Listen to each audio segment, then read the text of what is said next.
Uni Eropa merupakan proyek pengaturan ekonomi internasional yang paling ambisius di dunia sekarang ini, tetapi ia masih jauh dari selesai. Ada problem besar di dalam perundingan internal dan persepsi yang berbeda tentang evolusi ke masa depan, sehingga belakangan ini terhambat kemampuannya untuk melakukan tindakan eksternal bersama. NAFTA didominasi AS dan Jepang merupakan negara sebesar blok yang berada di sebuah negara bangsa. Dengan demikian, keduanya tidak terlalu ambisius dalam strategi pengaturannya dan lebih menyerupai entitas politik tradisional. Seandainya Jepang dan AS dapat sepakat atas agenda bersama dan masing-masing mendapatkan dukungan internal untuk itu, maka mereka dapat mengkoordinasikan kebijakan yang hampir sama dengan yang dilakukan oleh negara-negara bangsa pada masa lalu. Problem Uni Eropa adalah menyelaraskan kepentingan yang berbeda-beda di dalam dirinya dan membereskan arah perkembangan di dalam lembaganya sendiri. Kemampuan Uni Eropa untuk ikut mengatur ekonomi dunia berkaitan erat dengan perkembangan lebih lanjut lembaga-lembaga politiknya. Namun, perkembangan tersebut dihadang dua kesulitan serius. Salah satunya adalah bahwa Uni Eropa merupakan usaha baru dengan model politik yang sudah ada, hanya jarang digunakan untuk mengarahkan evolusinya.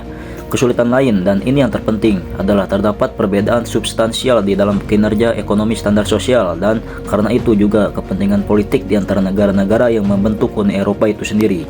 Uni Eropa sama sekali bukan dan tidak pernah akan menjadi negara bangsa. Perkembangannya tidak dapat mengambil model negara federal sentralisasi yang luasnya terbesar, negara benua seperti AS. Sebaliknya, Uni Eropa merupakan sebuah entitas politik jenis baru, dan terhadapnya kategori konstitusional yang konvensional tidak dapat diperlakukan.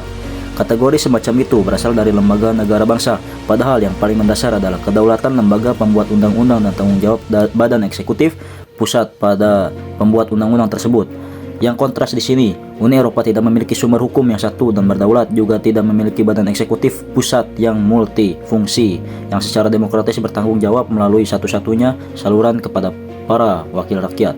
Kekuatan sentrifugal ada di masa sekarang ini, dan penting, kekuatan ini dapat ditemukan ketika runtuhnya lawan eksternal yang bersatu, redupnya homogenitas politik dan kemakmuran yang terhuyung-huyung. Masyarakat Eropa didirikan di bawah bayangan ancaman Soviet. Inilah yang membatasi keanekaragaman politik negara-negara Eropa. Masyarakat Eropa tidak sama dengan NATO. Ia mempunyai anggota yang netral seperti Irlandia dan Perancis. Telah menarik komitmen militernya dari NATO, tetapi Soviet mengancam juga kedua negara Eropa Barat tersebut dan menghubungkan masyarakat Eropa dengan AS. Sampai tahun 1989, masyarakat Eropa mempunyai garis batas politik, yakni entitas Eropa Barat. Sekarang masa depan Eropa menjadi pertanyaan terbuka, dan perkembangan Uni Eropa terancam oleh konflik kepentingan yang secara potensial fatal antara mereka yang ingin memperkuat lembaganya dan mereka ingin yang memperluas batas wilayahnya. Kekuatan-kekuatan sentrifugal jelas sangat mengganggu. Ditinjau dari perspektif kaum liberal internasionalis, sejak akhir dekade 1940-an, Eropa didominasi oleh spektrum politik dari kanan, tengah, sampai kiri tengah. Tersingkirnya dan tertahannya golongan ekstrim kiri terus berlangsung. Ancaman terhadap homogenitas politik datang dari golongan kanan dan dari golongan regionalis non-ideologi baru. Yang terakhir, ini seringkali bukan merupakan tantangan yang besar kecuali bagi negara nasionalnya, karena mereka bersikap sentris dalam kebijakan, seperti Partai Separatis Scottish National Party atau SNP. Golongan ekstrem kanan merupakan persoalan lain lagi. Nasionalisme mereka berwajah dua, ia anti-imigran, dan sekarang ini sangat anti terhadap migran non-Uni Eropa.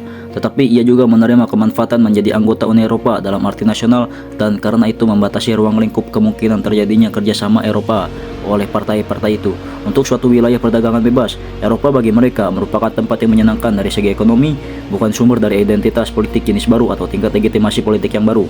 Legitimasi bagi Le Pen misalnya, seperti yang dijelaskan di dalam referendum tentang Maastricht di Prancis pada tahun 1992, merupakan masalah kesetiaan kepada kepentingan nasional. Kekuatan neutral nasionalis yang demikian itu di dalam prakteknya pasti berlawanan dengan tujuan membentuk Uni Eropa yang kuat, sedangkan sejumlah partai regionalis atau partai nasionalis sekecil-kecil seperti SNP sebaliknya malahan mendukung integrasi Eropa.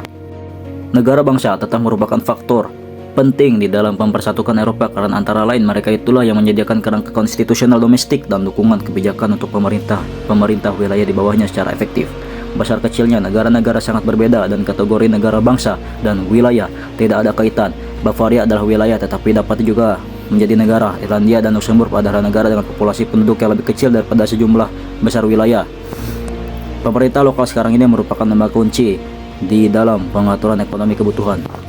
Adapun Industri dapat dinilai sebab mereka memiliki informasi lokal dan karena itu lebih akurat, dan karena kecilnya wilayah mereka memungkinkan para aktor publik maupun swasta berinteraksi dan bekerja sama dengan berhasil. Wilayah-wilayah cukup kecil untuk memiliki pengetahuan yang mendalam namun cukup luas untuk membantu untuk mengatur perekonomian lokal berlandaskan pendapatan yang mencukupi.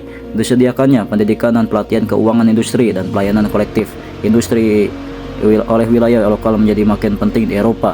Ia juga merupakan komponen vital dari kebijakan sisi persediaan yang meningkatkan efisiensi industri dan membalikkan arah kecenderungan perekonomian Eropa yang kemampuan bersaingnya belakangan ini mundur. Adapun kesimpulan dari pembahasan mengenai Uni Eropa sebagai blok perdagangan dalam bab 7 di buku ini menegaskan bahwa globalisasi ekonomi yang diasumsikan bebas, tak terkendali, dan menghapus batas negara tidak sepenuhnya benar. Justru fenomena yang lebih nyata adalah regionalisasi ekonomi, di mana kawasan seperti Uni Eropa membentuk struktur perdagangan tertutup, terkontrol, dan sangat terorganisir. Dengan kata lain, Uni Eropa membuktikan bahwa negara bangsa dan koalisi negara masih memiliki kekuatan untuk mengatur ekonomi, menegosiasikan batas, dan menjaga kedaulatan dalam bentuk kolektif. Ini menjadi bukti konkret bahwa globalisasi bukan proses tak terbendung, melainkan sangat dapat dibentuk, diarahkan, dan bahkan dibatasi oleh aktor politik dan institusi regional.